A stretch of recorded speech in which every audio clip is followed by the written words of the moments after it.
Look, the market's a complicated thing, and right now it's sending out all sorts of mixed signals.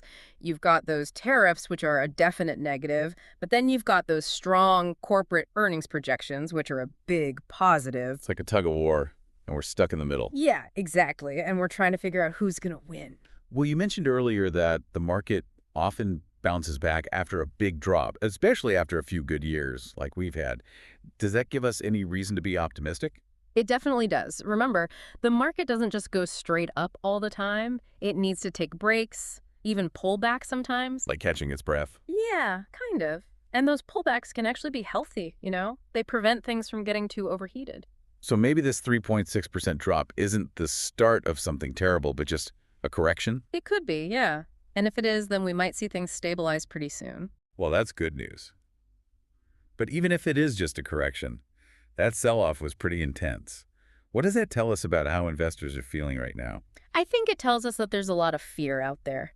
Investors, they see those tariffs, they hear talk of a recession, and they start to get nervous. Makes sense. And fear, well, it can spread pretty quickly. Like a virus. Exactly. One person starts selling, then another, and pretty soon you've got a full-blown panic. So how do we stop that from happening? How do we figure out what's real and what's just, panic? That's where those corporate earnings projections come in.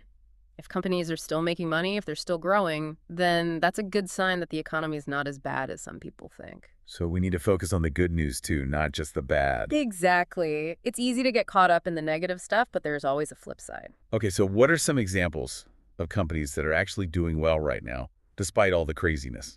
Well, one sector that's been pretty resilient is technology.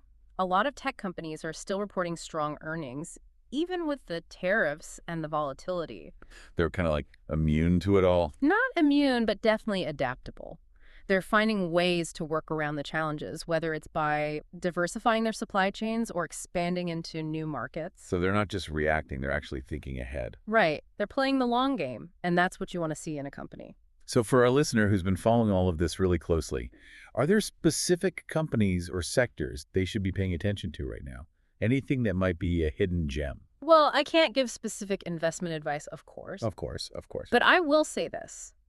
Look for companies with a good track record, strong management teams, and a clear vision for the future. Those are the ones that are most likely to succeed in the long run. So instead of trying to time the market or chase the latest hot stock, focus on the fundamentals. Yeah, exactly. Look for quality companies that are solving real problems. That makes a lot of sense. So we've talked about the tug of war between fear and opportunity, the possibility that this is just a correction, and the importance of focusing on companies that are actually